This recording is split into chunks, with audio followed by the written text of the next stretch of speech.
Hello students, so we met again.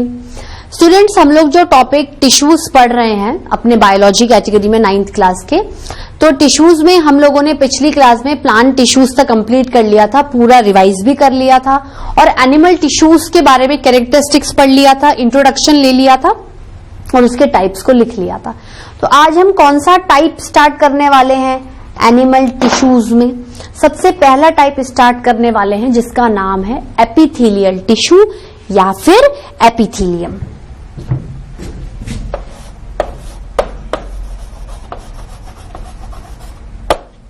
Animal tissues, animal tissues, ठीक है। पहला क्या स्टार्ट करने वाले हैं हम?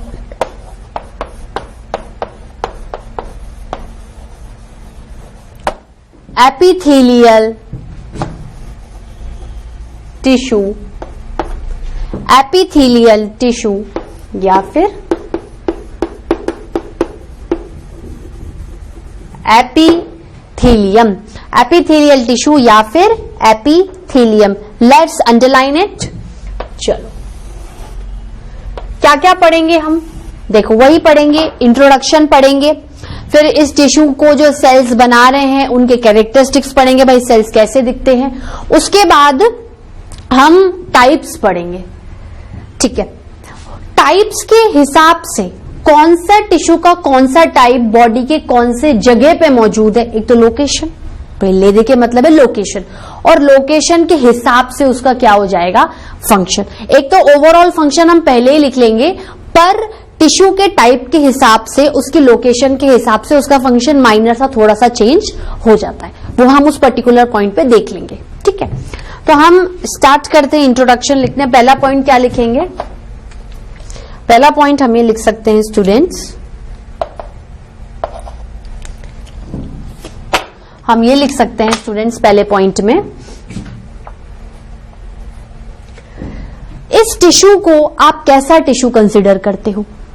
देखो, एपिथेलियम, एपी मतलब बाहर और थीलियल मतलब कोई कवरिंग। एपी का मतलब बाहर, थीलियल का मतलब कवरिंग। मतलब किसी भी चीज पे आप इस एपिथेलियल टिश्यू को डाल दो, ये क्या कर देगा, उसकी आउटर कवरिंग या बाउंड्री को क्या कर देगा, बना देगा। क्या कर देगा, बना देगा। ये बहुत ही सिंपलेस्ट टिश्यू है। सिंपलेस्ट का मतलब क्या है? ऑर्गेनाइजेशन बाकी टिश्यूज के कंपैरिजन आपको कैसा दिखेगा, बहुत ही सरल। तो पहला पॉइंट क्या लिखेंगे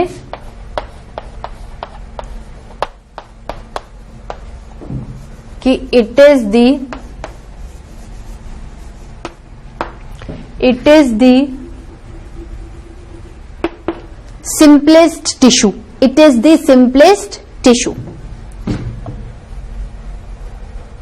और क्या बोल सकते हो इस टिश्यू के बारे में आप? ये सिंपलेस्ट टिश्यू है।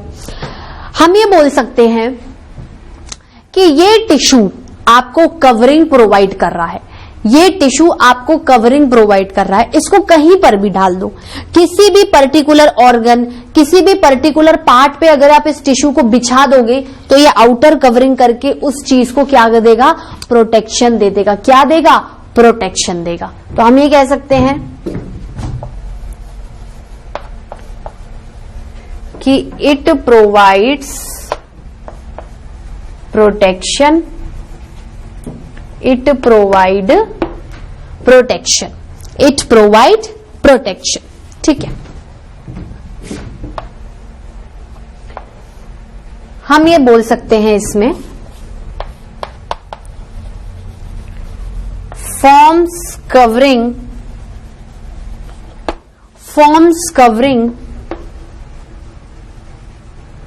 और फॉर्म्स कवरिंग और बाउंड्री ऑफ एनीथिंग। वो एनीथिंग हम अभी पढ़ लेंगे, बाउंड्री ऑफ एनीथिंग।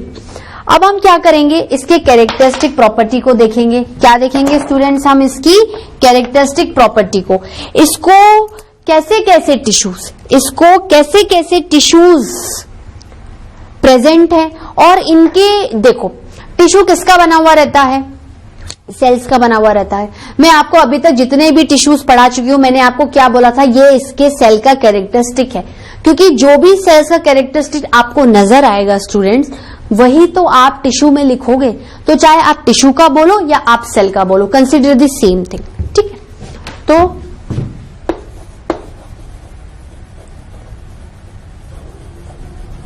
कैरेक्टरिस्टिक्स में मैं क्या बोल सकती हूं, देखो कैरेक्टरिस्टिक में मैं अगर पहला पॉइंट लिखना चाहूं, देखो ये सेल्स कैसे नजर आते हैं।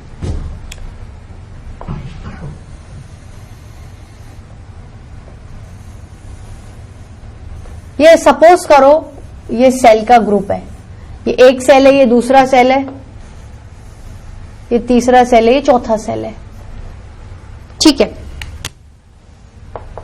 ये इसका न्यूक्लियस है, ऐसे होगा ना, ये इसका न्यूक्लियस है और ये इसके अंदर का साइटोप्लाज्म है। ये फ्लूइड सब्सटेंस क्या है, साइटोप्लाज्म है ना।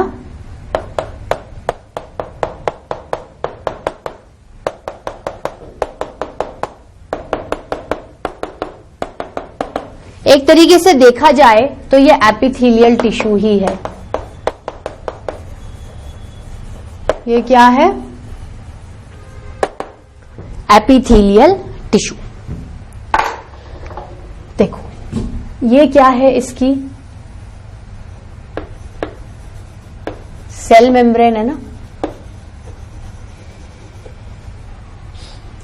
मैं कहूंगी ये पूरी सेल मेम्ब्रेन है, ये पूरी सेल मेम्ब्रेन है, नीचे वाली भी सेल मेम्ब्रेन है, ओके फाइन। ये वाला आपका साइटोप्लाज्म है, इसके अंदर आपके बहुत सारे सेल ऑर्गेनल्स बैठे हुए हैं, सेल वॉल नहीं है देखो कहीं पर भी। और ये आपका न्यूक्लियस है, ये क्या है आपका न्यूक्लियस है, ठीक है। अब मुझे एक बात बताओ, आपको ये एपिथेलियल टिश्यू को देख के क्या नजर आ रहा है। मेरे को अगर आप एक बात बताओ, इस एपिथेलियल टिश्यू में आपको क्या नजर आ रहा है। अगर आप कैरेक्टरिस्टिक प्रॉपर्टी को लिखना चाहो तो क्या लिखोगे, बताओ भाई। ये एक सेल है, दूसरा, तीसरा, चौथा, तो सेल को देखकर ही प्रिडिक्ट करोगे ना कि टिश्यू कैसा होगा। देखो ये सेल की शेप कैसी है, देखो इस टिश्यू के अंदर सेल्स की वेरियस शेप्स एंड साइजेस आपको नजर आ सकती है। तो पहला पॉइंट क्या लिखूंगी, सेल्स कैन बी ऑफ, ये मैं आपको आगे बताऊंगी, can be of various shape and size. उस सेल के शेप एंड साइज के साथ भी काफी हद तक न्यूक्लियस का भी शेप एंड साइज आप डिसाइड करोगे। अब देखो ये चीज क्या है, ये जो एक मैंने लाइन बनाई है जिसके ऊपर ये सेल्स बैठे हुए हैं, सीटेड हैं, ये क्या है, ये है बेस की मेम्ब्रेन, बेसमेंट मेम्ब्रेन। ये बेसमेंट मेम्ब्रेन है। Actually this membrane allowed to seat the cells of epithelial tissue, कि आप आओ, मैं आपको एक बेस प्रोवाइड कर रहा हूं, इस पे सेल्स तुम बैठ जाओ। ये येलो कलर का जो मार्कर मैंने अपने हाथ में पकड़ रखा है, वो एक लाइन है बेसमेंट मेम्ब्रेन की, वो एक लाइन है बेसमेंट मेम्ब्रेन की, कि ये मेम्ब्रेन एक सपोर्ट दे रही है, एक बेस दे रही है, एक प्लेटफॉर्म दे रही है सेल्स को, कि आप आके ग्रुपिंग करके बैठ जाओ और ये पूरा ग्रुप को क्या नाम दे दो, एपिथेलियल टिश्यू का नाम। समझ में आ रहा है इतना, ठीक है। अब मुझे एक बात बताओ, ये बेसमेंट मेम्ब्रेन है, देखो ये एक सेल है, ठीक है, ये एक सेल है और ये इसकी बेसमेंट मेम्ब्रेन है। मतलब सेल एक तरफ से बेसमेंट मेम्ब्रेन से क्या है, फिक्स है, अटैच है, और ये सेल का क्या है, फ्री सरफेस है। ये सेल का क्या है, फ्री सरफेस है। तो कहीं ना कहीं बेसमेंट मेम्ब्रेन वाला एक बेसल सरफेस होगा, और चूंकि सेल्स इसमें फिक्स्ड हैं तो आप इन्हें फिक्स्ड सरफेस भी कह रहे हो, आप इन्हें फिक्स्ड सरफेस भी कह रहे हो। यहां पर कुछ भी नहीं है तो आप फ्री सरफेस कह रहे हो। अभी सेल्स के अंदर बहुत सारे मॉडिफिकेशंस आपको नजर आएंगे। देखो मैं आज अगर खुले दिमाग की हूं, फ्री हूं, मैं एडजस्टेबल हूं, आप मेरे अंदर मॉडिफिकेशंस देख सकते हो। मैं टाइम टू टाइम अपने अंदर कुछ ऐसे चेंजेस या मॉडिफिकेशंस लाऊंगी जो मेरे लिए शायद बेटर हो जाए। तो यहां पर जो फ्री सरफेस प्रोवाइड करी हुई है सेल्स को, एपिथेलियल टिश्यू को, क्या होगा, इसमें आप मॉडिफिकेशंस देखोगे। जैसे जैसे टिश्यू की लोकेशन और ज्यादा वाइड स्प्रेड होती जाएगी, शायद वो जो ऑलरेडी उसके पास चीज है उससे वो नहीं कर पा रहा होगा, इसलिए उसने अपने अंदर मॉडिफिकेशंस ले आया। तो मॉडिफिकेशंस करने के लिए जगह प्रोवाइड होनी चाहिए ना, ये जगह आपको फ्री सरफेस देगा, ये जगह आपको फ्री सरफेस देगा। ठीक है, चलो, तो अगर हम इसे कैरेक्टरिस्टिक्स की बात करें तो सेल्स तो देखो वेरियस शेप एंड साइजेस के भी हो सकते हैं, वो शेप एंड साइज में अभी आपको टाइप्स पढ़ाऊंगी तब बताऊंगी। ठीक है, अब मैं क्या कह सकती हूं, इनसाइड सेल, सेल के अंदर देखो, कोई भी एक सेल के अंदर देखो, सफिशिएंट इंट्रासेलुलर स्पेस प्रेजेंट है। इनसाइड सेल सफिशिएंट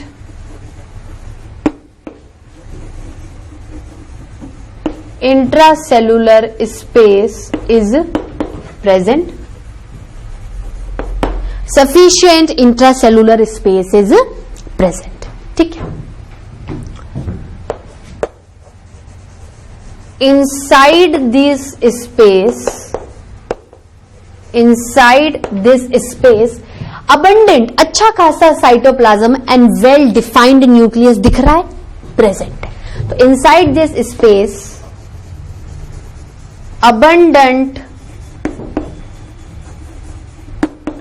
cytoplasm, ठीक है, accompanying cell organelles, accompanying मतलब बैठा हुआ है, accompanying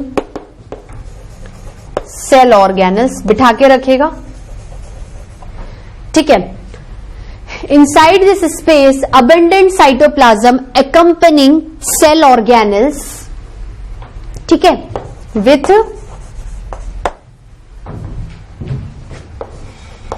well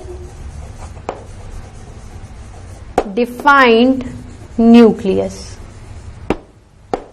with well defined nucleus, with well defined nucleus. मुझे एक बात बताओ, इस सेल और इस सेल के बीच में स्पेस नजर आ रही है? Either intracellular space is present, no, there is no intracellular space is present, और होती भी है तो इतनी माइनर होती है कि दिखती ही नहीं है। ठीक है, no intercellular space is present.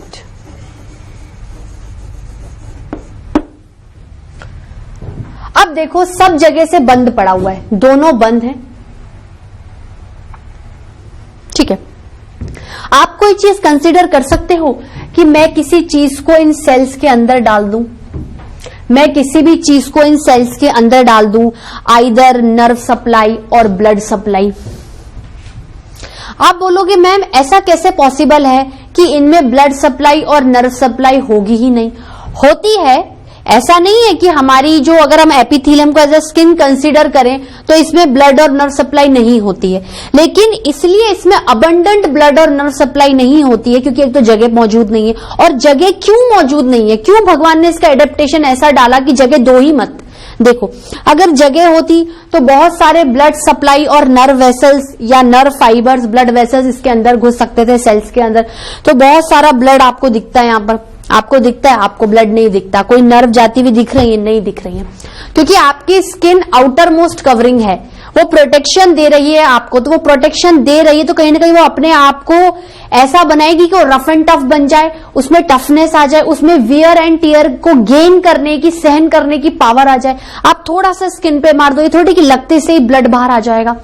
काफी डीप इंजुरी होने पर जब एपिथेलियल के नीचे जो कनेक्टिव टिश्यू आएगा विच इज एबंडेंटली सप्लाइड या which is fully nourished with blood supply, तब जाके ब्लड बाहर आता है। ऐसा नहीं कि कट मारा और भयानक सा ब्लड बाहर आ गया। ठीक है, क्लॉटिंग भी होती है, तो कहीं ना कहीं आपके एपिथेलियल टिश्यू में हर किस्म का डिफेंस मैकेनिज्म प्रेजेंट है, इसलिए इंटरसेलुलर स्पेस नहीं है। इंटरसेलुलर स्पेस नहीं होने के कारण ये एक लंबी शीट की तरह नजर आएंगी। आपकी स्किन देखना बिल्कुल रेगुलर है, आपको कोई कट दिख रहा है कि यहाँ एक सेल आया, फिर स्पेस दिख रही है, फिर क्या डिसकंटिन्यूटी हो रही है, फिर स्किन नहीं, स्किन कंटिन्यूज है, एपिथेलियल टिश्यू कंटिन्यूज है, एपिथेलियल टिश्यू कंटिन्यूज है, क्योंकि उसके सेल्स एकदम शीट की तरह रो में अरेंज्ड हैं और उनके बीच में कोई भी गैप नहीं है, कोई भी इरेगुलरिटी नहीं है, कोई भी डिसकंटिन्यूटी नहीं है, एकदम कंटिन्यूस सेल्स जुड़े हुए हैं और शीट को बना रहे हैं और शीट को क्या है, लपेटते जा रहे हैं। चाहे किसी भी चीज पे ले लो, ऐसा नहीं कि स्किन, आपकी बॉडी के बहुत सारे वेरियस ऑर्गन्स आएंगे, बहुत सारी ऐसी कैविटीज आएंगी जिसपे आउटर कवरिंग आपको एपिथेलियल टिश्यू की ही मिलेगी। कोई भी बॉडी की आउटर मोस्ट कवरिंग होगी, कोई भी बॉडी की ये मान लो कि बाउंड्री होगी, वो एपिथेलियल टिश्यू बनाएगी। अब देखो, एक तो ये बेनिफिट था कि इंटरसेलुलर स्पेस नहीं देने का। मान लो आपके घर के आसपास कोई बाउंड्री होती है, आप बाउंड्री को बिल्कुल टाइट दीवारों की तरह ईंटों से ईंट मिलाकर बनाते हो, जिससे कि बाहर की कोई बेकार की चीज अंदर लीक नहीं हो और अंदर की कोई चीज बाहर लीक नहीं हो। तो उसी तरीके से अगर हम कोई चीज खा रहे हैं, फ्लूइड बह रहा है, ब्लड बह रहा है, अगर इसमें स्पेस होती तो बाहर आ जाता ना, तो इसलिए अंदर की चीज भी बाहर नहीं आए और बाहर की कोई भी चीज अंदर चीज को डैमेज नहीं करते। तो no intercellular space is present, ठीक है। So no leakage of any kind of material, material में सब कुछ आ जाता है। So no leakage of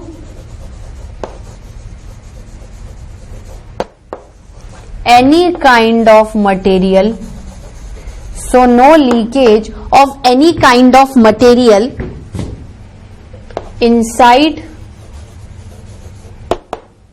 and outside, inside and outside, ठीक है स्टूडेंट्स, नोट इट डाउन, इसको नोट डाउन किया स्टूडेंट्स। चलिए आगे कौन से एक आध कैरेक्टरिस्टिक बच गए हैं, चलो रिलेटेड टू बेसमेंट मेम्ब्रेन लिख लेते हैं हम लोग, उससे रिलेटेड नहीं लिखा ना हमने अभी तक कुछ भी, फ्री सरफेस का नहीं लिखा, बेसल सरफेस का नहीं लिखा, ठीक है।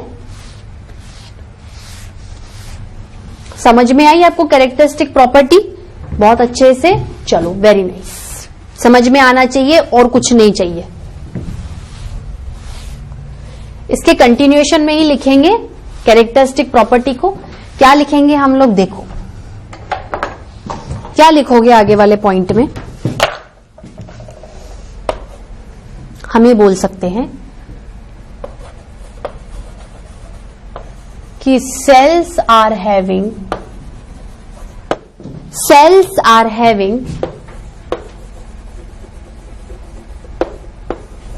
टू काइंड्स ऑफ सरफेसेस, ठीक है। एक है ऊपर वाला upper free surface, upper free surface और लोअर फिक्स्ड या फिर बेसल सरफेस, फिक्स्ड या फिर बेसल सरफेस, ठीक है। चलो what do you mean by free surface, इस सरफेस पे सेल किसी भी चीज से अटैच नहीं है, इसलिए ये क्या है, फ्री सरफेस है। On this surface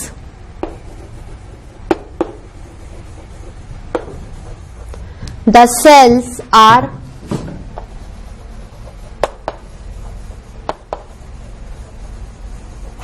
not attached with anything,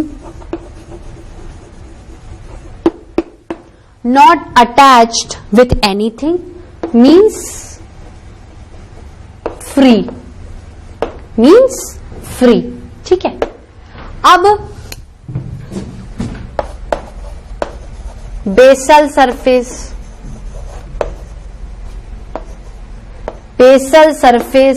या फिर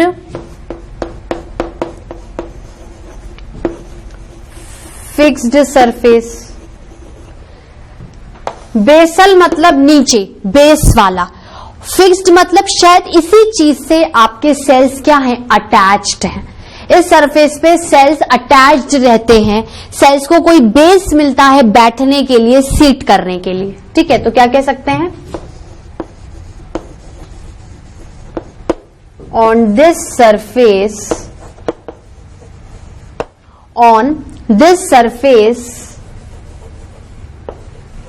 cells are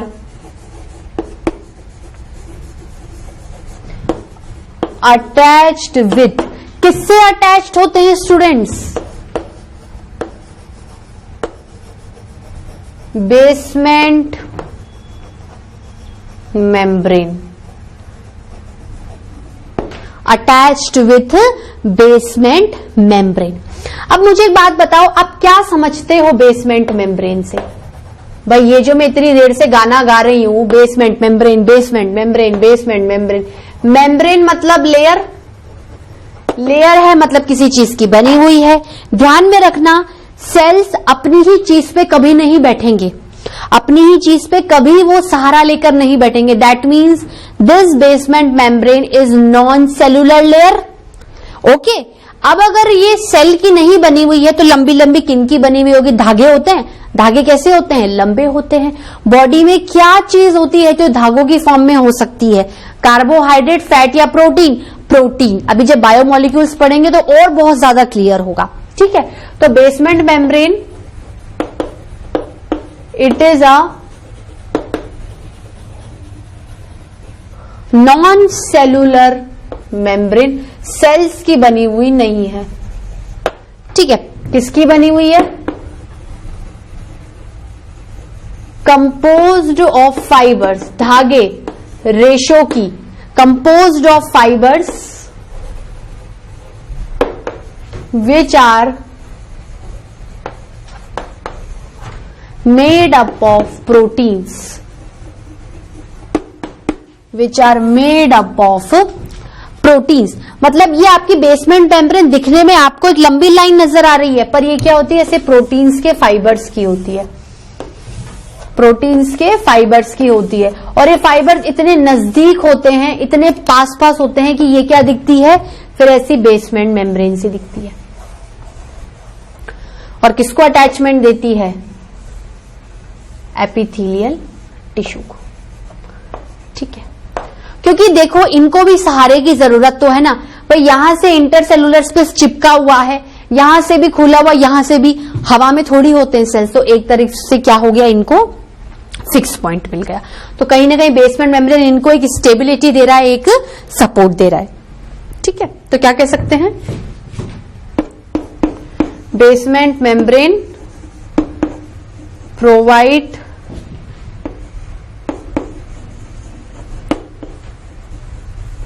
support and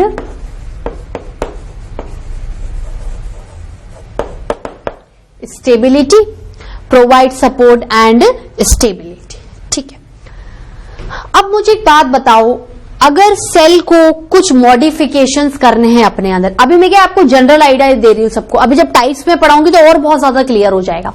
अगर मैं आपको एक जनरल आइडिया दे दूं किसी भी चीज का कि मेरे को मॉडिफिकेशन करना है, कुछ चेंजेस लाना है, which surface of epithelial tissue will provide you to allow to do that kind of modification? Free surface और बेसल सरफेस। भाई बेसल सरफेस तो ऑब्वियसली उसको अटैच कर रहा है, सेल्स को बोल रहा है कि आके बैठ जाओ, तो और क्या ज्यादा कर पाएगा? सपोर्ट तो दे दिया ना, तो सपोर्ट नीचे मिल गया, मॉडिफिकेशंस ऊपर कर दो। तो अपन नोट में क्या लिखेंगे?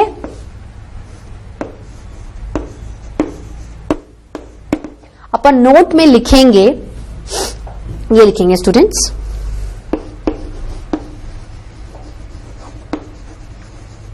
मॉडिफिकेशंस। मॉडिफिकेशंस मतलब any kind of changes,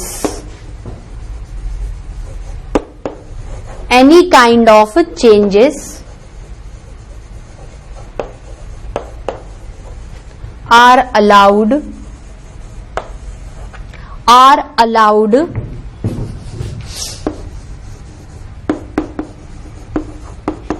by the free surface are allowed by the free surface of epithelial tissue, free surface of epithelial tissue। अब देखो जनरली एपिथेलियल टिश्यू की अगर ओवरऑल लोकेशन देखें तो कहां प्रेजेंट होगा?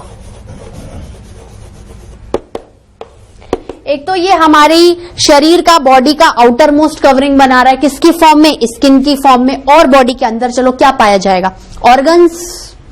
ले देखिए ऑर्गन्स ही तो पाए जाते हैं, उसको मिला के ऑर्गन सिस्टम, देन ऑर्गेनिज्म। तो ऑर्गन्स की आउटर मोस्ट कवरिंग भी ये बनाएगा। ठीक है, मान लो किसी ऑर्गन में कोई होलो कैविटी, कोई स्पेस प्रेजेंट है, तो उस स्पेस को भी अगर हमें किसी आउटर चीज से कवर अप करना है, वो भी कौन बनाएगा? Epithelial tissue. ठीक है, तो हम क्या कह सकते हैं?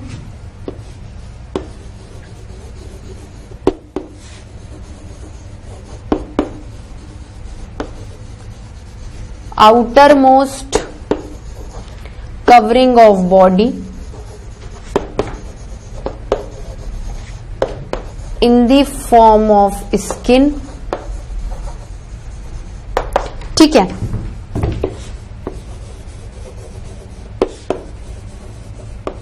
outer covering of organs and cavities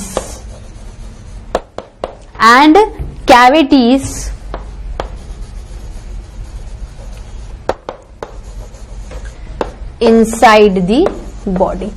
तो आउटसाइड भी प्रेजेंट है और इनसाइड भी प्रेजेंट है। ठीक है स्टूडेंट्स, तो आज के लेक्चर में इतना ही। आज हमने एनिमल टिश्यूज में एपिथेलियल टिश्यू को प्रॉपरली स्टार्ट कर लिया है। उसको प्रॉपरली स्टार्ट करने के बाद अगर हमने जनरल सिनेरियो ले लिया तो नेक्स्ट टॉपिक में क्या होगा? हम सीधे से ये स्टार्ट करेंगे। बस एक चीज मैं आपको कुछ मॉडिफिकेशंस बताऊंगी, उसका भी मैं आपको एक जनरल आइडिया दे दूंगी, देन मैं आपको टाइप्स के साथ बताऊंगी। तो जैसे ही मैंने टाइप बताया आपको समझ में आ जाएगा क्या लोकेशन है, क्या फंक्शन है और क्या मॉडिफिकेशन है। ये तीन चीजों का सिनेरियो आपको एपिथेलियल टिश्यू में पढ़ना है। भाई फंक्शन तो हमेशा एपिथेलियल टिश्यू का एक लाइन हर में ही लिखना पड़ेगा। आउटर मोस्ट कवरिंग है तो प्रोटेक्शन, सपोर्ट, सपोर्ट। अब उसमें किस तरीके से मॉडिफिकेशंस हो रहे हैं, उन मॉडिफिकेशंस के हिसाब से फंक्शंस क्या हो जाते हैं? चेंज हो जाते हैं। उन मॉडिफिकेशंस के हिसाब से फंक्शंस क्या हो जाते हैं? चेंज हो जाते हैं। तो जनरल इंट्रोडक्शन भी दे दिया, सेल्स का कैटेगराइजेशन भी बता दिया कि भाई सेल्स का क्या कैटेगराइजेशन नहीं, कैरेक्टरिस्टिक कि सेल्स कैसे नजर आते हैं। लोकेशन बता दिया।